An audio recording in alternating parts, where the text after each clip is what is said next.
Constipation and diarrhoea. आज का आपका टॉपिक है drugs used for constipation and diarrhoea. मतलब कॉन्स्टिपेशन को भी डिटेल स्टडी करेंगे, डायरिया को भी डिटेल स्टडी करेंगे। कॉन्स्टिपेशन होता क्या है, कॉन्स्टिपेशन के सिम्टम क्या हैं, कॉन्स्टिपेशन के रिस्क फैक्टर क्या हैं, और कॉन्स्टिपेशन को कौन से मेडिकेशन से हम सही कर सकते हैं। साथ ही साथ ये जो मेडिकेशन है इसके साइड इफेक्ट क्या हैं, एडवर्स इफेक्ट क्या हैं, कॉन्ट्रा इंडिकेशन क्या है, और मैकेनिज्म ऑफ एक्शन क्या है, किस तरह से ये कॉन्स्टिपेशन को सही करेंगे।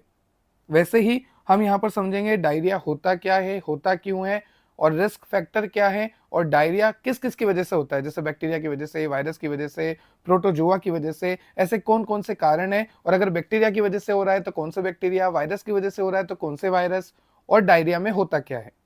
ठीक है, फिर डायरिया को सही करने के लिए टैबलेट देंगे, मेडिकेशंस देंगे, उन मेडिकेशंस के side effect, adverse effect, contraindication, साथ ही साथ मैकेनिज्म ऑफ एक्शन। तो कॉन्स्टिपेशन और डायरिया दोनों को ही डिटेल स्टडी करने वाले हैं। लेक्चर को ध्यान से सुनना, क्योंकि लेक्चर में मैं आपको समझाने वाला हूं कॉन्स्टिपेशन सबसे पहले, और जैसे ही आपने कॉन्स्टिपेशन को समझ लिया तो डायरिया तो बहुत ही जल्दी आप समझ लोगे। तो चलिए लेक्चर को स्टार्ट करते हैं। अगर आपको और लेक्चर की रिक्वायरमेंट है तो आप चेक कर सकते हैं हमारी प्लेलिस्ट, जहां पर आपको यूनिट वाइज सारे लेक्चर मैंने मेंशन किए हुए हैं। और अगर आपको नोट्स की रिक्वायरमेंट है तो आप चेक कर सकते हैं हमारी एप्लीकेशन, डेप्थ ऑफ बायोलॉजी की एप्लीकेशन आप डाउनलोड कर सकते हैं प्ले स्टोर से, और आपको वहां पर सारे नोट्स अवेलेबल मैंने कराए हुए हैं। वहां पर लाइव लेक्चर्स भी होते हैं, ऑनलाइन क्लासेस भी होती है, तो ज़रूर डाउनलोड कीजिएगा डेप्थ ऑफ बायोलॉजी एप्लीकेशन। चलिए लेक्चर को स्टार्ट करते हैं। तो देखो, कॉन्स्टिपेशन और डायरिया में फ़र्क क्या है। एक तरफ है कॉन्स्टिपेशन, एक तरफ है डायरिया। देखो, कॉन्स्टिपेशन में क्या होता है कि जो फीकल मैटर होता है, जो भी आपके स्टूल होते हैं, उनको आप पास आउट नहीं कर पाते, रेक्टम के थ्रू उनको आप पास आउट नहीं कर पाते। उनको पास करने में आपको दिक्कत होती है, दर्द होता है, फ्रेश होने में प्रॉब्लम आती है, और फ्रेश होने के बाद भी ऐसा लगता है कि आप सही से फ्रेश नहीं हो पाए। उसे आप कहते हैं कॉन्स्टिपेशन, जिसको बोलते हैं कब्ज बनना, सही से पेट खाली नहीं होना, सही से अनडाइजेस्टेड फूड को बाहर नहीं निकलना, सही से स्टूल का पास आउट नहीं होना, सही से फीकल मैटर का पास आउट नहीं होना, उसे हम कहेंगे कॉन्स्टिपेशन। और वहीं अगर मैं डायरिया की बात करूं तो डायरिया में क्या आता है, वाटरी स्टूल आता है। मतलब जो भी फीकल मैटर पास हो रहा है वो बहुत फ्रिक्वेंट होगा, इसको बोलते हैं दस्त लगना। तो आपको यहाँ पर बार बार वॉशरूम जाना पड़ेगा। तो एक कंडीशन तो ऐसी है जहां पर वॉशरूम जाने पर भी आपको प्रॉब्लम हो रही है, आप सही से आपका जो लार्ज इंटेस्टाइन का ट्रैक्ट है, जो आपका रेक्टम है, वो खाली नहीं कर पा रहे। ठीक है, बट एक कंडीशन ऐसी है जहां बार बार आपको वॉशरूम जाना पड़ रहा है, और यहाँ पर जो है दस्त लग जाती है। डायरिया का मतलब हो गया दस्त लगना। ठीक है, तो दो कंडीशन है आपके पास, एक है कॉन्स्टिपेशन, एक है डायरिया। कॉन्स्टिपेशन में फीकल मैटर को रिमूव करने में काफी प्रॉब्लम आती है, काफी पेनफुल होता है, फ्रेश होने के बाद भी ऐसा लगता है कि आप फ्रेश सही से नहीं हो पाए हैं। और डायरिया में होता है बार बार वॉशरूम जाना, दिन में 3-3 बार, 4-4 बार, 5-5 बार वॉशरूम जाना, उसे हम कहते हैं डायरिया, जहां पर watery stool, watery faecal matter release होता है। तो चलिए समझते हैं कि कॉन्स्टिपेशन में ऐसा क्या है जो फीकल मैटर रिलीज ही नहीं हो पा रहा, और डायरिया में ऐसा क्या है कि फीकल मैटर रिलीज हो रहा है, वो भी 3-3 बार, वो भी फ्रिक्वेंटली, और वो भी वाटरी, मतलब कि एकदम लिक्विफाई। तो अगर मैं बात करता हूं कॉन्स्टिपेशन की, सबसे पहले हम कॉन्स्टिपेशन को समझते हैं। तो देखो, कॉन्स्टिपेशन का मतलब होता है कब्ज बनना। जैसे मान लीजिए मैं यहाँ पर खड़ा हूं और मैं आपको मेरी लार्ज इंटेस्टाइन दिखाता हूँ, ये है मेरी लार्ज इंटेस्टाइन। ठीक है, जहां पर मेरा अनडाइजेस्टेड फूड रखा हुआ है।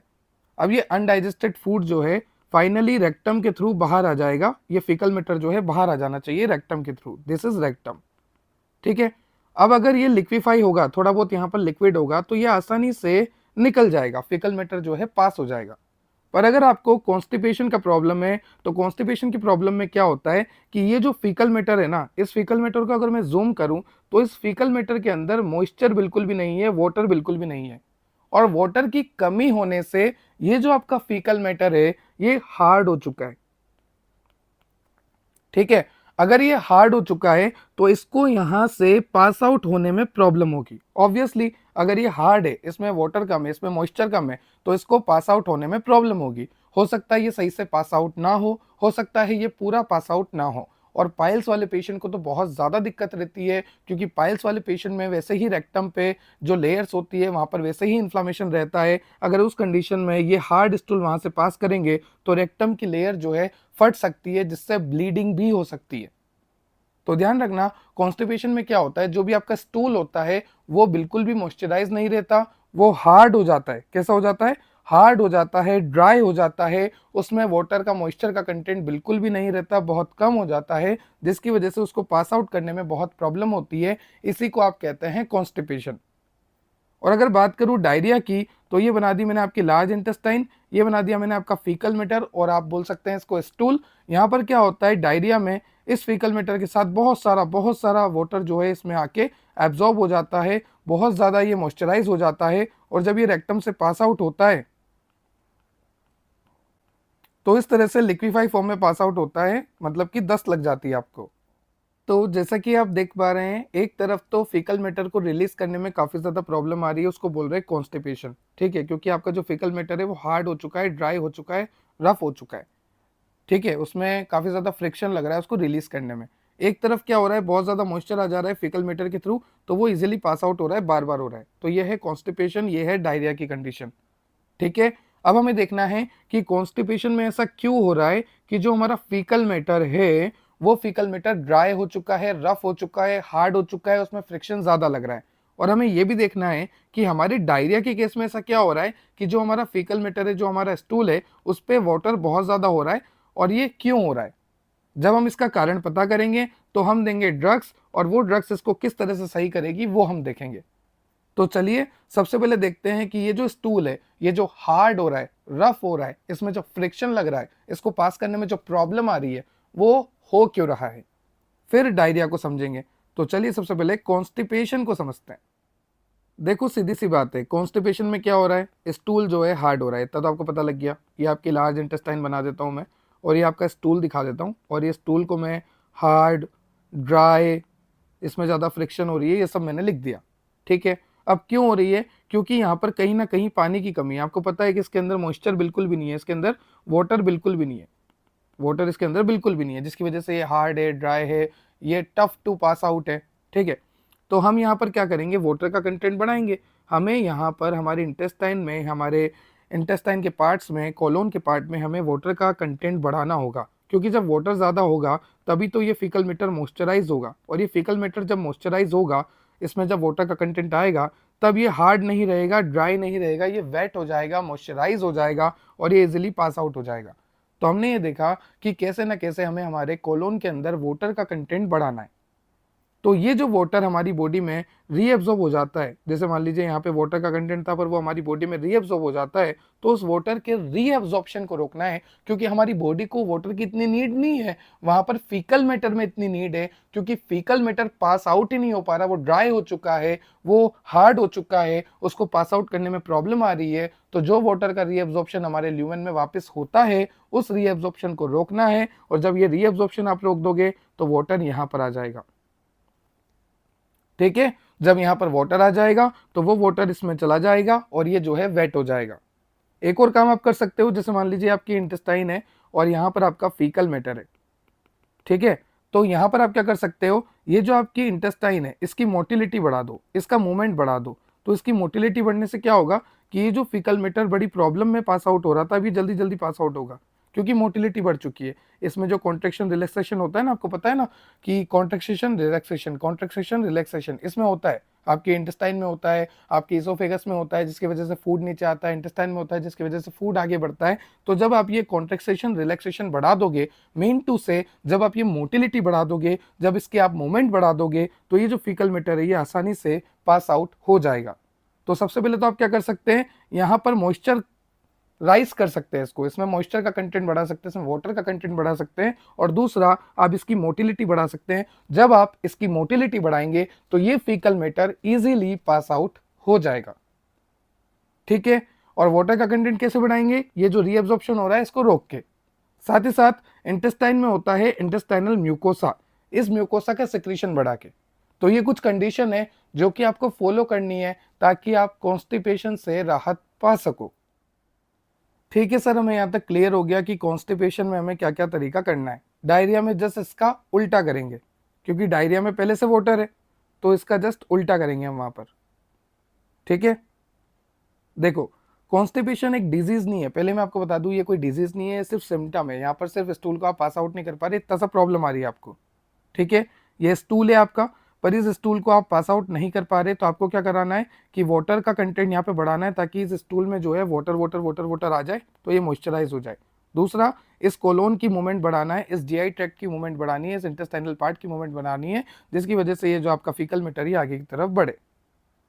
ठीक है, अब यहाँ पर क्या होता है, जैसे मान लीजिए आपकी इंटेस्टाइन है, ये आपका कोलोन वाला पार्ट है, और यहाँ पर आपका फीकल मैटर रखा हुआ है।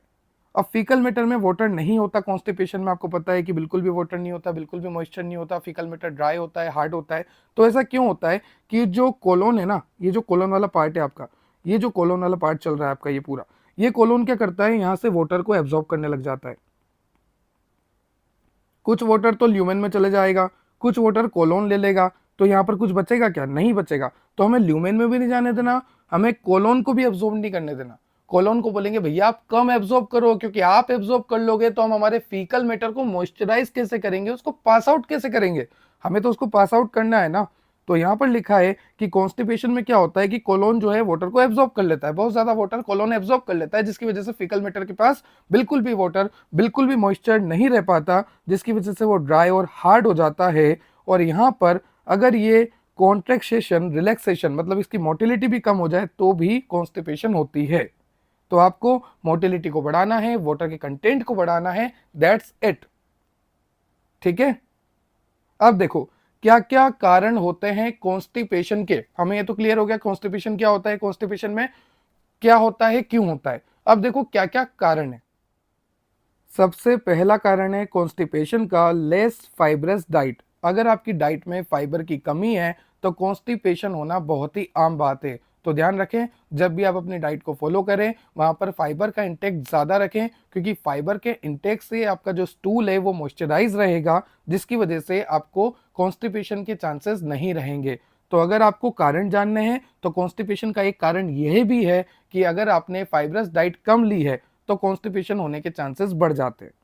दूसरा, डिहाइड्रेशन, पानी की कमी से। देखो सीधी सी बात है, जल ही जीवन है। अब वो कोलोन में से फीकल मैटर को रिमूव आउट होना है, स्टूल को रिमूव आउट होना है, तो रिमूव आउट होने के लिए उसको भी पानी चाहिए, क्योंकि अभी हमने देखा कि पानी की कमी से वो मॉइस्चराइज सही से नहीं हो पाता, तो पानी तो वहां पे भी चाहिए। और अगर आपकी बॉडी में पानी की कमी रहेगी तो क्या आपका फीकल मैटर सही से पास आउट हो पाएगा, नहीं हो पाएगा। तो less fibrous diet, dehydration, lake of physical activity, अगर आप फिजिकली एक्टिव नहीं है, अगर आप योगा नहीं करते, जिम नहीं करते, एक्सरसाइज नहीं करते, रनिंग नहीं करते, तो भी कॉन्स्टिपेशन होने के चांसेस बनते हैं। नेक्स्ट होता है आपका ड्रग इंड्यूस्ड। ड्रग इंड्यूस्ड का मतलब क्या होता है कि ड्रग की वजह से कॉन्स्टिपेशन हो रहा है, जैसे कि आपका एल्यूमिनियम हाइड्रोक्साइड। जब एल्यूमिनियम हाइड्रोक्साइड की कंसंट्रेशन ज़्यादा हो जाती है तो उस कंडीशन में भी कॉन्स्टिपेशन होता है। एल्यूमिनियम हाइड्रोक्साइड एक एंटी एसिड है, और जब हमने एंटी अल्सर एजेंट पढ़ा था तो वहां पर मैंने आपको बताया था कि एल्यूमिनियम हाइड्रोक्साइड का एक साइड इफेक्ट है, वो है कॉन्स्टिपेशन। ठीक है, तो एल्यूमिनियम हाइड्रोक्साइड जो है एक एंटी एसिड है और उसकी वजह से कॉन्स्टिपेशन होता है। साथ ही साथ कुछ ओपियोइड्स होते हैं, इनकी वजह से भी कॉन्स्टिपेशन होता है। तो कॉन्स्टिपेशन ड्रग की वजह से भी होता है। हम ड्रग को किसी और वजह से ले रहे हैं, किसी और मैकेनिज्म ऑफ एक्शन की वजह से ले रहे हैं, जैसे कि हम एंटी एसिड ले रहे हैं तो हमारी एसिडिटी सही करने के लिए ले रहे हैं, पर उस एंटी एसिड की वजह से आपको कॉन्स्टिपेशन हो रहा है, तो इसको बोलते हैं ड्रग इंड्यूस्ड। उसके बाद होता है प्रेगनेंसी। देखो प्रेगनेंसी में कॉन्ट्रेक्शन फोर्स सही से डेवलप नहीं हो पाता, तो प्रेगनेंसी में भी कॉन्स्टिपेशन रहता है। नेक्स्ट है आपका ट्रैवलिंग। देखो ट्रैवलिंग जो होता है ना, वो भी एक कारण है कॉन्स्टिपेशन का। जैसे मान लीजिए आप सुबह ट्रैवल कर रहे हैं, दिन में ट्रैवल कर रहे हैं, रात में ट्रैवल कर रहे हैं, कभी आपको सुबह करना पड़ गया, मान लीजिए आप रात में करते पर कभी आपको सुबह करना पड़ गया, तो उस वजह से क्या होता है कि बायोलॉजिकल जो साइकिल होती है, आपकी बायोलॉजिकल जो क्लॉक होती है वो डिस्टर्ब हो जाती है, और वो डिस्टर्ब होने की वजह से भी कॉन्स्टिपेशन के चांसेस बनते हैं। लेग्जेटिव, जो कि कॉन्स्टिपेशन को सही करता है। आई रिपीट, लेग्जेटिव क्या होते हैं, जो कॉन्स्टिपेशन को सही करते हैं। पर लेग्जेटिव अब्यूज की वजह से भी आपको कॉन्स्टिपेशन हो जाता है। मतलब अगर आपने लेग्जेटिव बहुत ज़्यादा ले लिया है, बहुत ज़्यादा ले लिया है, तो लेग्जेटिव के मिस यूज से, लेग्जेटिव के ओवर यूज से, लेग्जेटिव के ओवर अमाउंट से आपको कॉन्स्टिपेशन के चांसेस वापस बन जाते हैं। नेक्स्ट है आपका ignoring urge to have bowel movement. जैसे मान लीजिए आपको वॉशरूम जाना है, आपको फ्रेश होना है, पर किसी कंडीशन की वजह से, जैसे आप ट्रेवल कर रहे हैं, जैसे आप फ्लाइट में हैं, जैसे आप रेलवे में सफ़र कर रहे हैं, ट्रेन वगैरह में हैं, या आप क्लासरूम में बैठे हुए हैं, आप वॉशरूम उस टाइम नहीं जा पा रहे, 1 घंटे बाद, 1.5 घंटे बाद, 2 घंटे बाद आप जा पा रहे हैं, तो उस कंडीशन में भी क्या होगा कि आपको कॉन्स्टिपेशन के चांसेस बन जाएंगे आने वाले टाइम पे। उसके बाद मेटाबॉलिक डिसऑर्डर है कुछ, जैसे कि आपका डायबिटीज़ हो गया, हाइपोथायराइडिज्म हो गया, इन कंडीशन में भी आपके कॉन्स्टिपेशन के चांसेस बनते हैं। तो अभी तक हमने देखा कॉन्स्टिपेशन क्या होता है, कॉन्स्टिपेशन क्यों होता है, सारे कारण हमने देख लिए, और कॉन्स्टिपेशन में क्या होता है वो भी हमने देख लिया। अब हमें देखना है लैक्सेटिव। लैक्सेटिव वो होते हैं जो कि कॉन्स्टिपेशन को सही करें, पर इस लैक्सेटिव का over use, overdose, miss use करने पर आपको कॉन्स्टिपेशन वापस हो जाता है। तो ध्यान दीजिएगा, लैक्सेटिव क्या होते हैं, माइल्ड एक्शन होते हैं, मतलब इनका एक्शन थोड़ा कम होता है, पर वहीं अगर मैं बात करूं परगेटिव की तो इनका स्ट्रॉन्ग एक्शन होता है। ये सेम वैसे ही है जैसे आपने पढ़ा था सेडेटिव एंड हिप्नोटिक।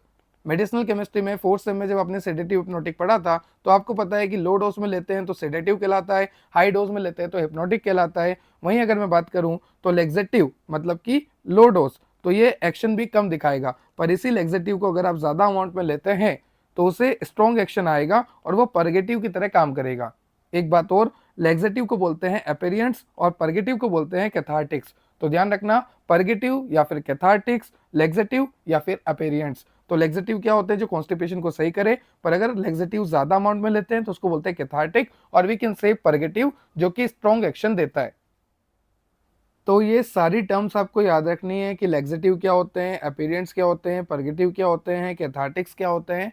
अब चलिए आगे चलते हैं और सबका देखते हैं कॉमन मैकेनिज्म ऑफ एक्शन, कि किस तरह से हमारे जो ड्रग्स है, हमारे जो मेडिकेशन है, हमारे जो एजेंट्स है, वो हमारे कॉन्स्टिपेशन को सही करते हैं। एक कॉमन मैकेनिज्म ऑफ एक्शन हम देखने वाले हैं।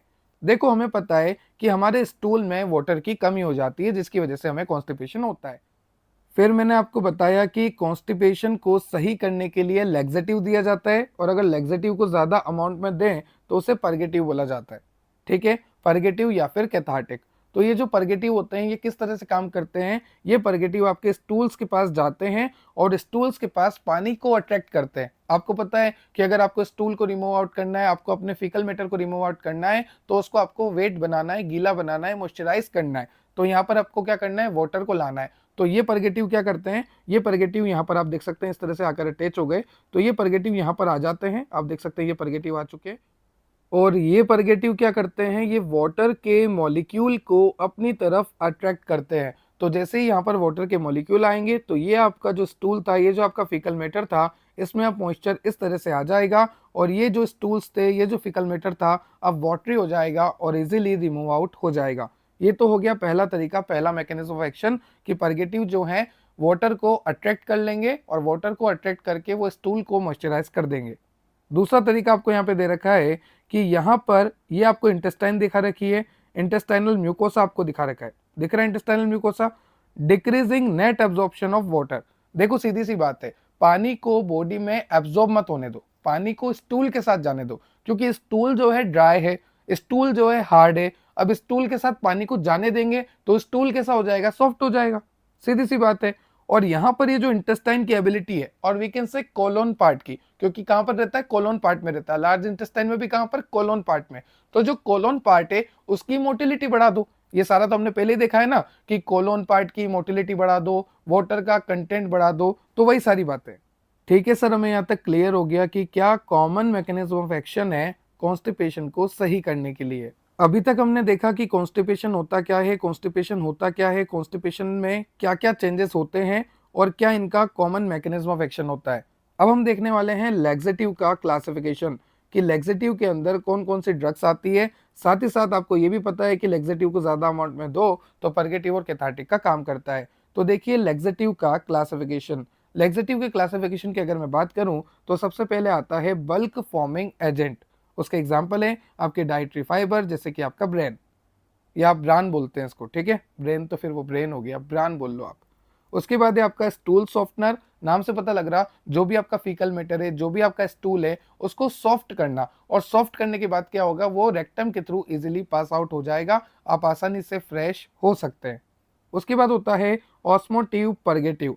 ये ऑस्मोटिव परगेटिव क्या करते हैं, ये ड्राई स्टूल को सॉफ्ट स्टूल में कन्वर्ट करते हैं। अब सीधी सी बात है, अगर आपके पास ड्राई स्टूल है, मतलब कि यहाँ पर वाटर नहीं है, यहाँ पर मॉइस्चर नहीं है, उसको आप सॉफ्ट स्टूल में कन्वर्ट कर रहे हो, मतलब कि यहाँ पर वाटर भी आ चुका है और यहाँ पर मॉइस्चर भी आ चुका है, मतलब कि हम स्टूल में वाटर का कंटेंट बढ़ा देते हैं, उसी को हम बोलते हैं ऑस्मोटिव परगेटिव। ठीक है, तो सबसे पहले बल्क फॉर्मिंग एजेंट है, इसको भी मैं आपको बताऊंगा डिटेल में कि बल्क फॉर्मिंग एजेंट किस तरह से काम करते हैं। फिर आपका स्टूल सॉफ्टनर है, जो कि फ्रैक्शन को रिड्यूस कर देता है, स्टूल को सॉफ्ट कर देता है और इजीली रेक्टम से पास आउट करा देता है। फिर आपका ऑस्मोटिक परगेटिव है, जो कि स्टूल में वाटर का कंटेंट, मॉइस्चर का कंटेंट बढ़ा देता है, स्टूल को सॉफ्ट कर देता है और इजीली उसको रिमूव आउट करवा देता है। उसके बाद आपको दे रखा है स्टिमुलेंट परगेटिव। नाम से पता लग रहा है परगेटिव है मतलब कि लेक्सेटिव का ज्यादा अमाउंट है, और उसके बाद स्टिमुलेंट है मतलब कि आपके कोलोन पार्ट को, आपके लार्ज इंटेस्टाइनल वाले पार्ट को स्टिमुलेट करेगा, फैसिलेट करेगा, ताकि वो आपके फीकल मैटर को, स्टूल को इजीली पास आउट करवा दें। ठीक है, ये जो इंटेस्टाइनल पार्ट है आपका, ये जो आपका कोलोन है, इसको स्टिमुलेट करेगा ताकि मूवमेंट की एक्टिविटी बढ़ेगी, प्रोपल्सिव एक्टिविटी बढ़ेगी। प्रोपल्सिव का मतलब होता है कि जो फीकल मैटर है उसको रेक्टम के थ्रू बाहर निकालने वाली एक्टिविटी बढ़ेगी। ये जो आपका स्टिमुलेंट परगेटिव है, इसकी फर्दर सब कैटेगरीज है, जैसे कि डाइफिनाइल मिथेन्स, एंट्राक्विनोन, 5-HT4 एगोनिस्ट और प्रोस्टाग्लैंडिन एनालॉग, जिसके एग्जाम्पल भी आपको यहाँ पर दे रखे हैं। तो सभी के एग्जाम्पल आप याद रख लेना। देखो, स्टूल सॉफ्टनर का काम आपको पता है, ऑस्मोटिक परगेटिव का आपको पता है, स्टिमुलेंट परगेटिव का पता है। एक आइडिया मैं दे देता हूँ बल्क फॉर्मिंग एजेंट का, कि बल्क फॉर्मिंग एजेंट किस तरह से अपना मैकेनिज्म ऑफ एक्शन शो करते हैं। देखो, बल्क फॉर्मिंग एजेंट और we can say bulk laxative किस तरह से अपना काम करते हैं, इसको ध्यान से सुनना। जैसे मान लीजिए मैं यहाँ पर खड़ा हूँ और मुझे कॉन्स्टिपेशन का काफी ज्यादा प्रॉब्लम है, तो आपने मुझे क्या दिया, बल्क फॉर्मिंग एजेंट दिया, बल्क लेक्सेटिव दिया। जब मैंने इसे लिया तो ये मेरे स्टमक के थ्रू होते हुए इंटेस्टाइन में गया, और इंटेस्टाइन में इसने क्या करा, वाटर को एब्जॉर्ब किया, अपनी साइज बढ़ाई, फिर इसने वाटर को एब्जॉर्ब किया, अपनी साइज और बढ़ाई, फिर इसने और वाटर को एब्जॉर्ब किया, इसने साइज और बढ़ाई, और इसने एक बल्क क्रिएट कर लिया। दैट्स व्हाई हम इसे बोलते हैं बल्क लेक्सेटिव। जब हम इसे देते हैं, इंटेस्टाइन में ये जाता है, वाटर को एब्जॉर्ब करता है, मॉइस्चर को एब्जॉर्ब करता है, अपनी साइज बढ़ाता है, फिर एब्जॉर्ब करता है, फिर बढ़ाता है, फिर एब्जॉर्ब करता है, फर्दर फिर बढ़ाता है और एक बल्क फॉर्म कर लेता है। ये बल्क क्या करता है, इस बल्क के पास बहुत सारा मॉइस्चर है, यहाँ पर आपके पास, इसके पास बहुत सारा मॉइस्चर है, तो ये जितना भी मॉइस्चर है इस बल्क के पास, वो ट्रांसफर कर देता है आपके फीकल मैटर में, और यही तो हमें चाहिए था। तो इस तरह से बल्क फॉर्मिंग एजेंट काम करते हैं। वो आते हैं इंटेस्टाइन से, वाटर को, मॉइस्चर को एब्जॉर्ब करते हुए करते हुए करते हुए आगे बढ़ते हैं, एक बल्क फॉर्म क्रिएट करते हैं और आपके स्टूल के पास जाते हैं, उसको मॉइस्चराइज करते हैं, साथ ही साथ उसको आगे फर्दर प्रेशर लगा के बाहर निकालने का भी काम करते हैं। मान लीजिए ये आगे आया, इसने इस पे प्रेशर लगाया तो ये आसानी से निकल जाएगा। तो यहाँ पे लिखा है मैंने कि एक तो प्रेशर अप्लाई करते हैं, दूसरा स्टूल में वाटर को ट्रांसफर करते हैं। ये दो तरीके हैं जिससे आपका बल्क फॉर्मिंग एजेंट और we can say bulk laxative काम करता है। और ये जो बल्क फॉर्मिंग एजेंट है, ये जो बल्क लेक्सेटिव है, ये हाइड्रोफिलिक कोलॉइड है। कोलॉइड का मतलब हो गया कि एक तरह से ये जिलेटिनियस सब्सटेंस बनाते हैं, जो कि स्टिकी नेचर का होता है, जो फैसिलिटेट करता है फर्दर स्टूल की मूवमेंट को। ठीक है, आगे चलते हैं। ये सारी बातें आपको क्लियर हो गई।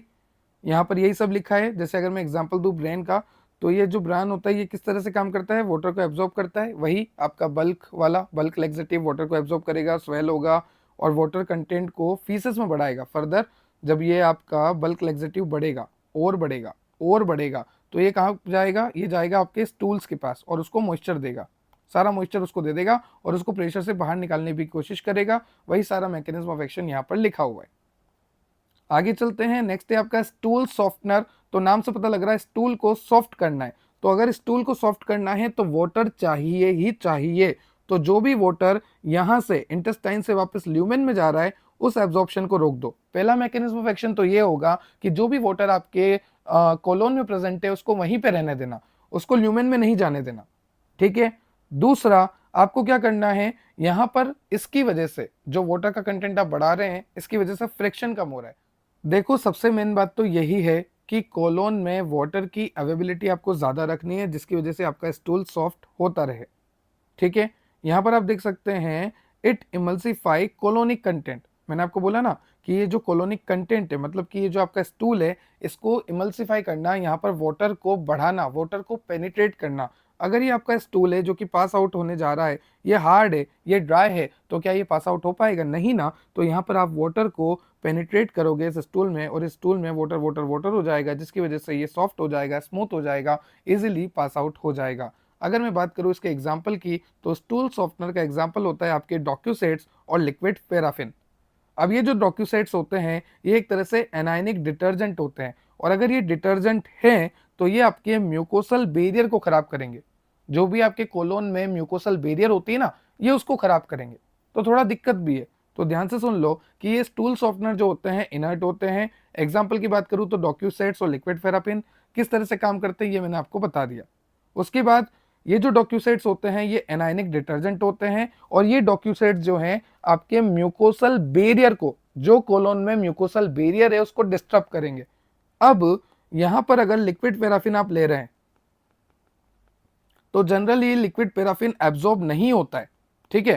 पर अगर आपने डॉक्यूसेट्स के साथ लिया तो डॉक्यूसेट्स क्या कर रहे हैं, ये जो आपके डॉक्यूसेट्स हैं, ये डॉक्यूसेट्स आपके म्यूकोसल बैरियर को खराब कर रहे हैं। जब म्यूकोसल बैरियर खराब हो जाएगी तो लिक्विड पैराफिन यहाँ पर एब्जॉर्ब होने लगेगा। तो ध्यान रखना, कभी भी डॉक्यूसेट्स के साथ लिक्विड पैराफिन नहीं लेना चाहिए, क्योंकि लिक्विड पैराफिन जनरली तो एब्जॉर्ब नहीं होता, पर डॉक्यूसेट्स क्या करते हैं, म्यूकोसल बैरियर को ब्रेक कर देते हैं, और ये ब्रेक होने के बाद जो लिक्विड पैराफिन है वो इजिली एब्जॉर्ब होने लगता है। तो ये गलत है।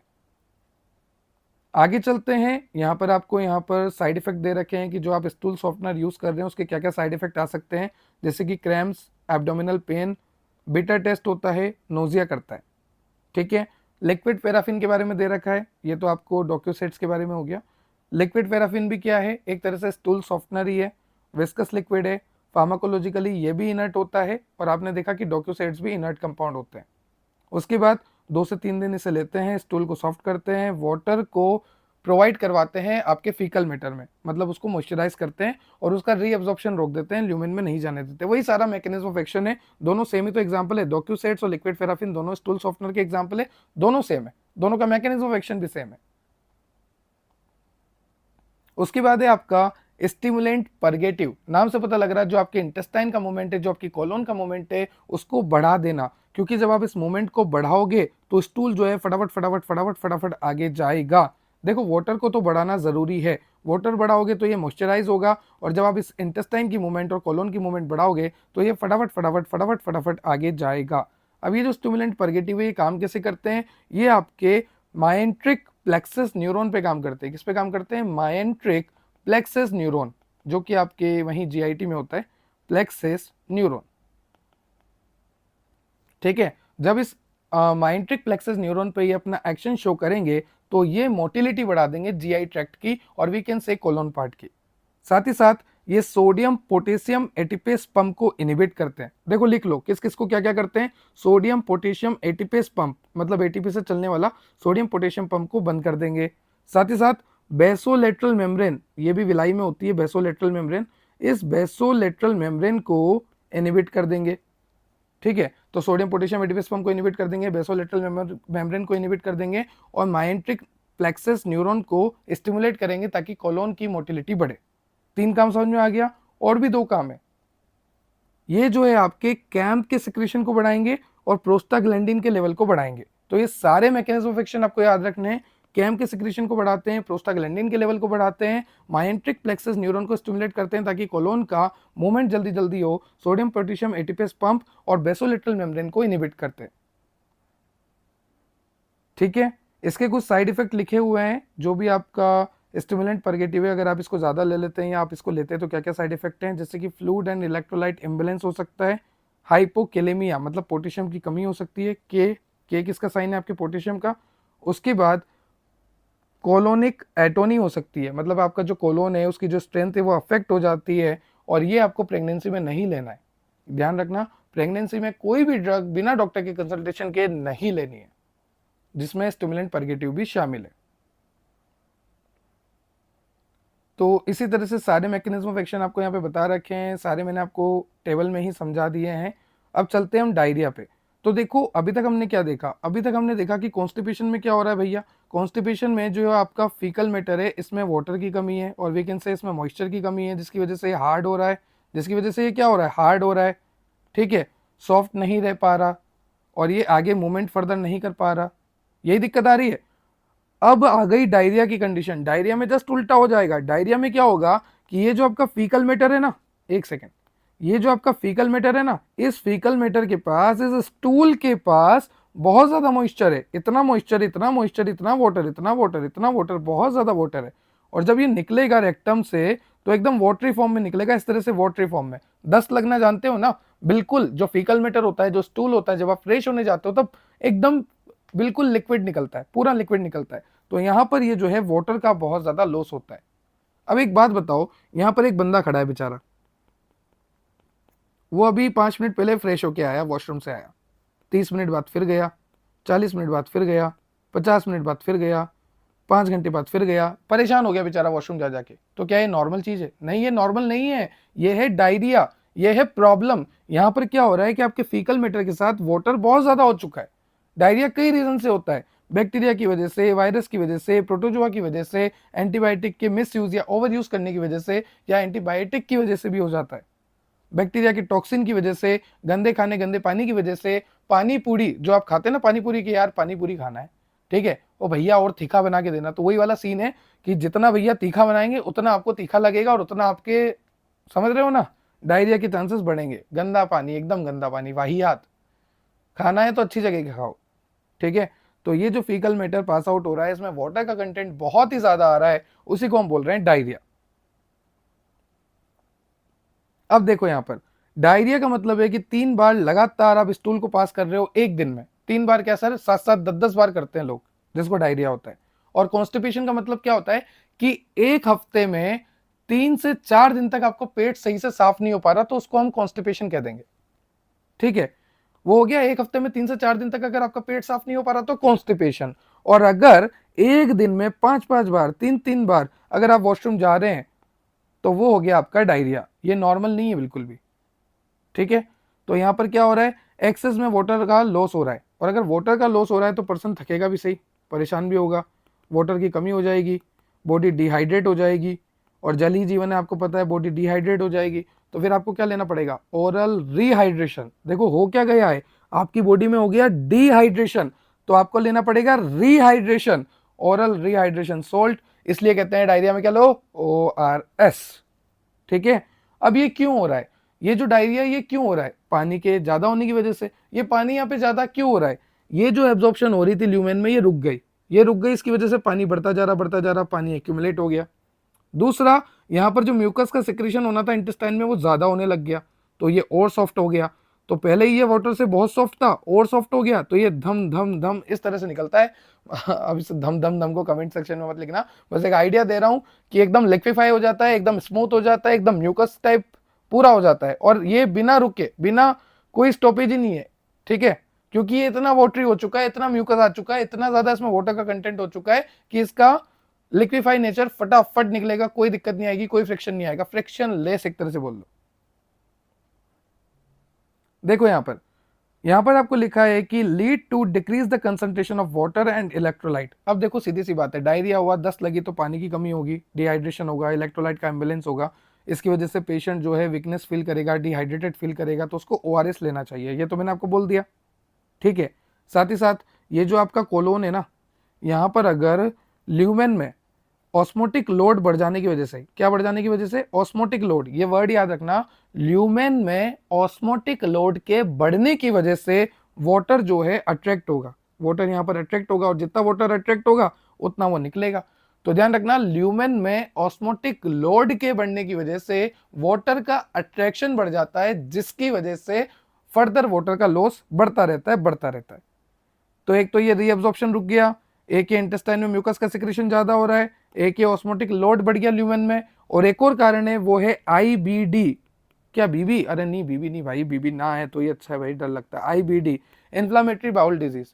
और ये इन्फ्लामेटरी बाउल डिजीज 2 तरह से होता है, वो भी देखेंगे, और क्यों होता है वो भी देखेंगे, और कैसे सही करेंगे वो भी देखेंगे। पहले पढ़ चुके हैं हम IBD, कहाँ पढ़ी है, pathophysiology B pharmacy 2nd semester.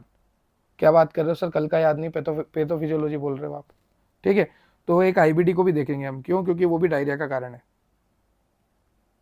अब देखो और भी कई सारे कारण हैं, जैसे बैक्टीरिया का टॉक्सिन, या गंदे खाने, गंदे पानी से जो टॉक्सिन आ रहा है, एंजाइटी की वजह से भी होता है, ड्रग की वजह से भी होता है, वाटर और फूड के इन्फेक्शन की वजह से भी होता है। बार बार लगातार, चलो भैया एक ही चीज़ दिमाग में चल रही है। अब क्या क्या है, किस किस की वजह से होता है, बैक्टीरिया की वजह से होता है, वायरस की वजह से होता है, ड्रग की वजह से होता है। तो बैक्टीरिया कौन कौन से, जैसे कि आपका ई कोलाई हो गया, आपका साल्मोनेला हो गया, आपका विब्रियो कोलेरा हो गया। यहाँ पे लिखे हुए हैं सब, देखो बैक्टीरिया सेकंड नंबर पे लिखा रखा है, E coli, salmonella, vibrio cholera. और वायरस फर्स्ट नंबर पे लिखा है, जिसमें कई तरह के वायरस है, जैसे कि rota virus, astro virus, corona virus. Drug induced है, मतलब कौन कौन से ड्रग से हो सकता है, जैसे कि एम्पिसिलिन, कोल्चिसिन, मैग्नीशियम सल्फेट। तो यहाँ पर कई तरह के एग्जाम्पल दे रखे हैं। उसके बाद ट्रीटमेंट की अगर मैं बात करूं तो सबसे बेस्ट है ORS, ओरल रिहाइड्रेशन सॉल्ट। पानी की कमी है, इलेक्ट्रोलाइट की कमी है, पानी का लॉस है, डिहाइड्रेशन है, ले लो ORS। उसके बाद है ड्रग, और ऐसी ड्रग जो कि आपको प्रॉब्लम दे रही है, जैसे मान लीजिए अभी हमने देखा ना कि ड्रग की वजह से भी आपको हो रहा है डायरिया, जैसे एम्पिसिलिन हो गया, कोल्चिसिन हो गया, मैग्नीशियम सल्फेट हो गया। तो अगर ऐसा कुछ हो रहा है तो आपको आपके फिजिशियन से कंसल्ट करना पड़ेगा। अब थर्ड है आपका एंटी डायरियल ड्रग। तो चलिए देखते हैं कि ऐसी कौन कौन सी ड्रग्स है जो कि हमें डायरिया की कंडीशन में लेनी चाहिए, जिससे हम सही हो जाएं, हमारा डायरिया जो है सही हो जाए। तो देखो सबसे पहले आपको दे रखा है एंटी माइक्रोबियल एजेंट। माइक्रोब्स को खत्म करना है, क्योंकि बैक्टीरिया की वजह से भी हो रहा है, वायरस की वजह से भी हो रहा है। तो अगर आपको डायरिया बैक्टीरिया की वजह से हो रहा है, वायरस की वजह से हो रहा है, तो आपको लेना है एंटी माइक्रोबियल एजेंट, जैसे कि norfloxacin, ciprofloxacin, ofloxacin, tetracycline, cotrimoxazole, erythromycin, metronidazole. ये सब कुछ आपने पढ़ा है मेडिसिनल केमिस्ट्री में, और इन सबके मैकेनिज्म ऑफ एक्शन भी आपको आते हैं। उसके बाद प्रोबायोटिक्स। प्रोबायोटिक्स क्या होते हैं, ये होते हैं गुड बैक्टीरिया जो कि हमारी गट की हेल्थ को मेंटेन रखते हैं और हमारे डाइजेशन में इंप्रूवमेंट लाते हैं। प्रोबायोटिक आते हैं मार्केट में, अवेलेबल भी होते हैं, प्रोबायोटिक आप लीजिए। प्रोबायोटिक जो है गुड बैक्टीरिया, बैक्टीरिया को ले रहे हैं, और ये बैक्टीरिया काफ़ी अच्छे हैं आपके लिए, आपके इंटेस्टाइन की हेल्थ को बना के रखते हैं, आपके डाइजेशन को इंप्रूव करते हैं, आपकी गट की हेल्थ को बना के रखते हैं। ये लिविंग माइक्रो ऑर्गेनिज्म होते हैं, इसके कहते हैं गुड बैक्टीरिया, जैसे कि लैक्टोबैसिलस, एंटेरोकोकस, बैसिलस। ठीक है। उसके बाद है आपका इन्फ्लामेटरी बाउल डिजीज। आपको पता है कि इन्फ्लामेटरी बाउल डिजीज की वजह से भी आपको डायरिया होता है। तो कौन कौन सी ड्रग है जो कि सही करेगी, सबसे पहले है 5 amino salicylic acid compound. I repeat, 5 amino salicylic acid compound. Second है ग्लूकोकोर्टिकोइड। थर्ड है आपका इम्यूनो सप्रेसेंट।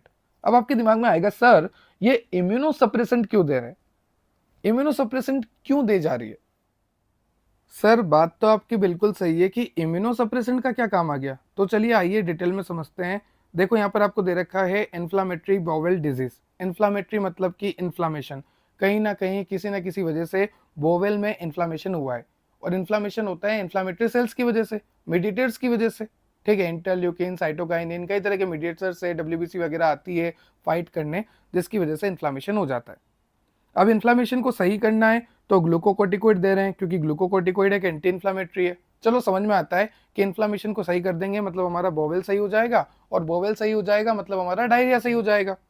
उसके बाद है आपका 5 अमीनो सैलिसिलिक एसिड, ये भी हम देंगे इन्फ्लामेशन को सही करने के लिए। मतलब कहीं ना कहीं हम बोवेल का इन्फ्लामेशन सही कर रहे हैं, क्योंकि हमें पता है कि इन्फ्लामेटरी बोवेल डिजीज की वजह से क्या हो रहा है, इन्फ्लामेटरी बोवेल डिजीज की वजह से डायरिया हो रहा है।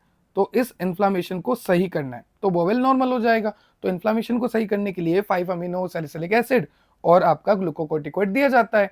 पर ये इम्यूनो सप्रेसेंट क्यों दिया जा रहा है, तो एक बात मैं आपको बता दूं कि ये जो इन्फ्लामेटरी बाउल डिजीज है ये ऑटो इम्यून डिसऑर्डर भी होता है कई बार। मतलब आपकी ही इम्यून सेल आपके ही बोवेल को खराब करने पहुंच गई, सेल्फ टॉलरेंस की एबिलिटी उसमें खत्म हो गई। जनरली तो सेल्फ टॉलरेंस की एबिलिटी होती है, मतलब कि हमारी सेल हमें नुकसान नहीं पहुंचाती, उसको कहते हैं सेल्फ टॉलरेंस की एबिलिटी होना। पर किसी जेनेटिक रीजन की वजह से, किसी भी प्रॉब्लम की वजह से क्या हुआ कि सेल्फ टॉलरेंस की एबिलिटी कम हो गई, जिसकी वजह से हमारी ही इम्यून सेल हमारे ही बाउल को नुकसान पहुंचाने लग गई। अब अगर ऐसा कुछ होगा तो उस कंडीशन में हमारा ये जो हाइपर एक्टिविटी है इम्यून सिस्टम की, कि वो हमारे ही पार्ट को नुकसान पहुंचा रही है, तो उस इम्यून को रोकना पड़ेगा, और रोकने के लिए देना पड़ेगा इम्यूनो सप्रेसेंट। यहाँ पर लिखा है IBD में be caused by overacting hypersensitive immune system. हमारे इम्यून सिस्टम की वजह से हाइपर सेंसिटिव जब वो हो जाता है, ओवर एक्टिंग जब वो करता है, तो उसकी ओवर एक्टिंग को नॉर्मल करने के लिए इम्यूनो सप्रेसेंट दिया जाता है। उसके बाद कुछ non specific anti diarrhoeal drug होते हैं, जैसे एब्जॉर्बेंट हो गया, एंटी सेक्रेटरी हो गया, एंटी मोटिलिटी हो गया। एब्जॉर्बेंट कैसे काम करते हैं? जो भी बैक्टीरिया टॉक्सिन रिलीज करता है उसको एब्जॉर्ब कर लेते हैं, ना रहेगा टॉक्सिन, ना रहेगा आपका डायरिया। उसके बाद है एंटी सेक्रेटरी, नाम से पता लग रहा है जो भी सिक्रीशन होते हैं उसको कम कर देते हैं, एंटी सेक्रेटरी है। जैसे प्रोस्टाग्लैंडिन को कम कर देंगे तो इन्फ्लामेशन कम हो जाएगा, म्यूकस को कम कर देंगे तो डायरिया सही हो जाएगा। फिर आता है एंटी मोटिलिटी। देखो डायरिया में क्या होता है, जीआई की मोटिलिटी फटाफट फटाफट हो रही है, तो उस मोटिलिटी को कम करना है। मोटिलिटी को कम करने से क्या फायदा है? जैसे मान लीजिए इंटेस्टाइन है, यहाँ पर आपका फीकल मैटर रखा हुआ है जो कि बहुत ही वेट है, बिल्कुल गीला हो चुका है, ठीक है, ये बिल्कुल वेट हो चुका है, ये आपका फीकल मैटर वापस बना दो, पूरा वेट है ये। तो यहाँ पर जीआई की मोटिलिटी कम कर देंगे, तो यहाँ पर क्या होगा, ये धीरे धीरे मूवमेंट करेगी, ये धीरे धीरे धीरे धीरे धीरे धीरे मूवमेंट करेगी, तो ये धीरे धीरे आगे बढ़ेगा और यहाँ से वाटर को रीअब्जॉर्ब होने में अच्छा समय मिल जाएगा। तो वाटर अच्छे से टाइम लेकर रीअब्जॉर्ब होता रहेगा और आखिरी में वाटर बहुत कम बचेगा जो कि लॉस हो रहा है, तो ये सही हो जाएगा हमारा। तो इस तरह से हम बहुत तरीके हैं जो हम फॉलो करते हैं। एंटी माइक्रोबियल को आपको डिटेल में बता देता हूँ, इनको बता देता हूँ, ठीक है। चलिए आइए प्रोबायोटिक्स देख लेते हैं। चलिए तो देखो एंटी माइक्रोबियल ड्रग्स, ड्रग्स मैंने आपको बता दी, नॉर्फ्लोक्सासिन, सिप्रोफ्लोक्सासिन, ओफ्लोक्सासिन, मेट्रोनिडाजोल, सारी आपने पढ़ रखी है।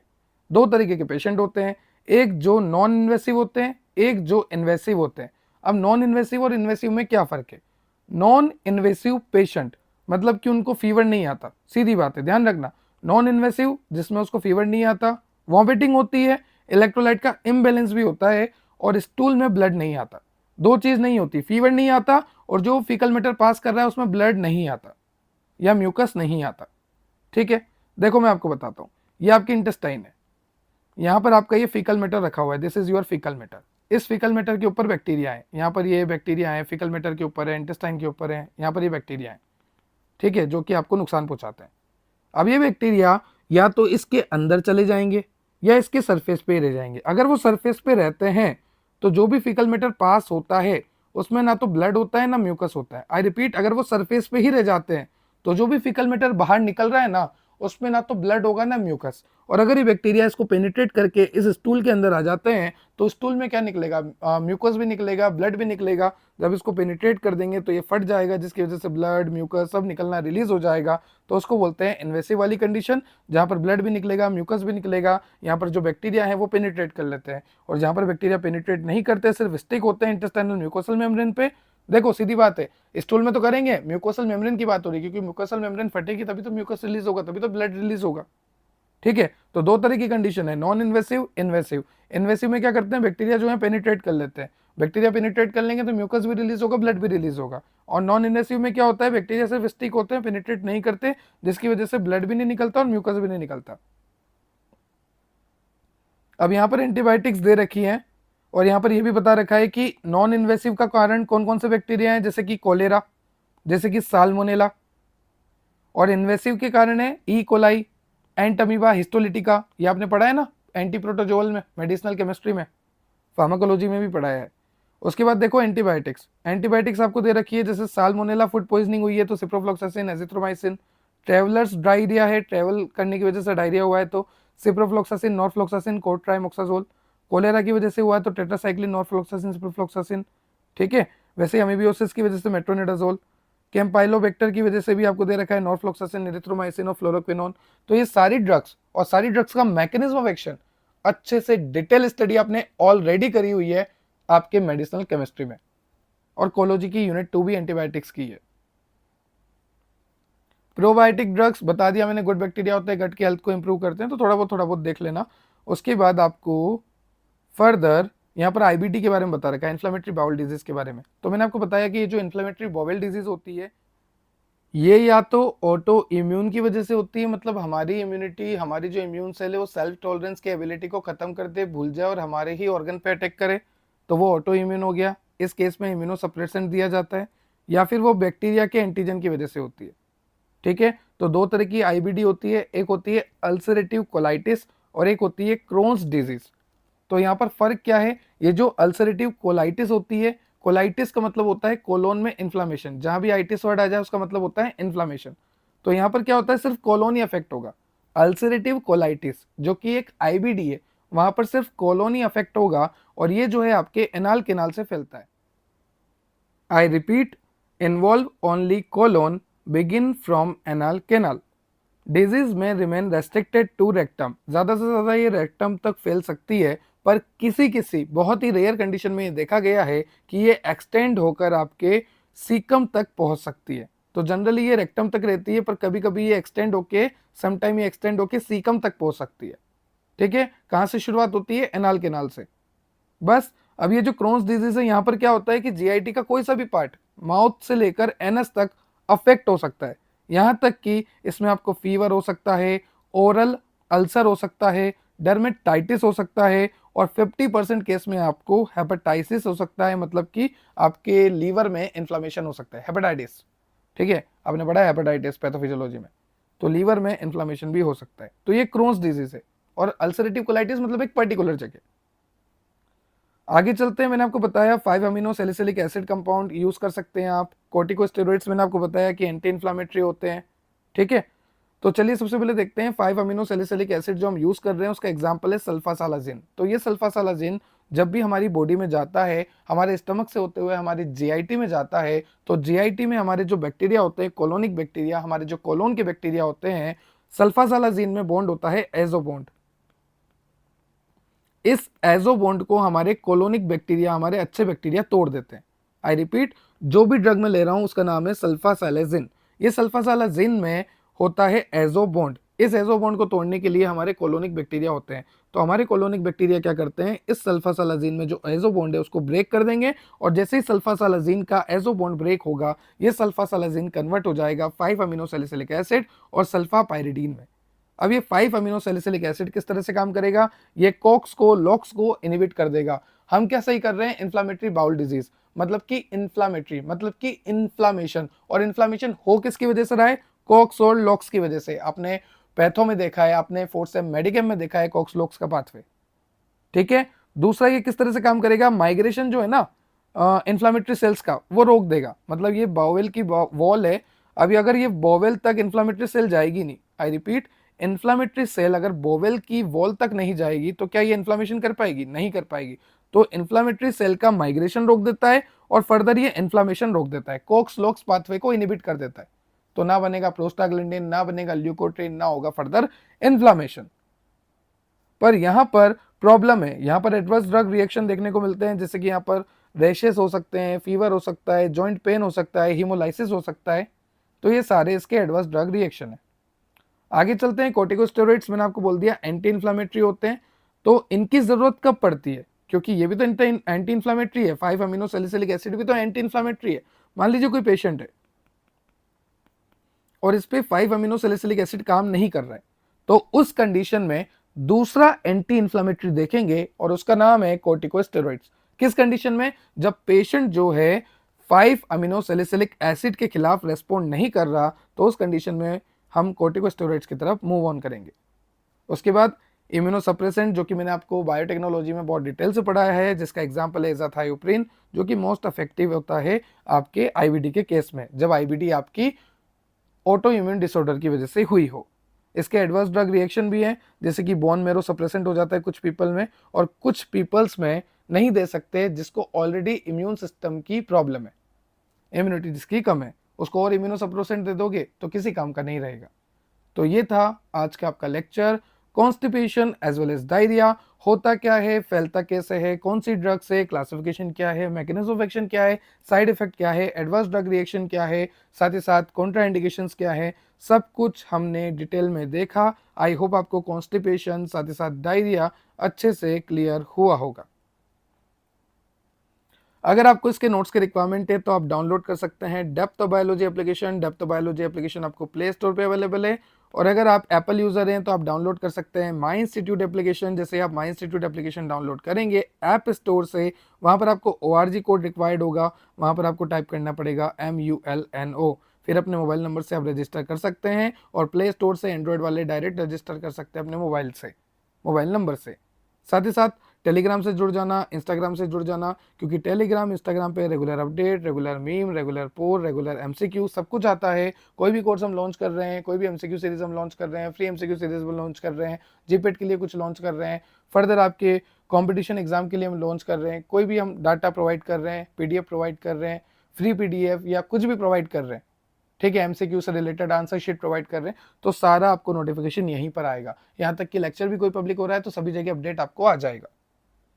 तो subscribe and share for more, ताकि ऐसी वीडियो मैं आपके लिए और लेकर आता रहूं। इन सब की लिंक आपको डिस्क्रिप्शन में दे रखी है। Have a nice day, have a good day. जय श्री राम। Thank you.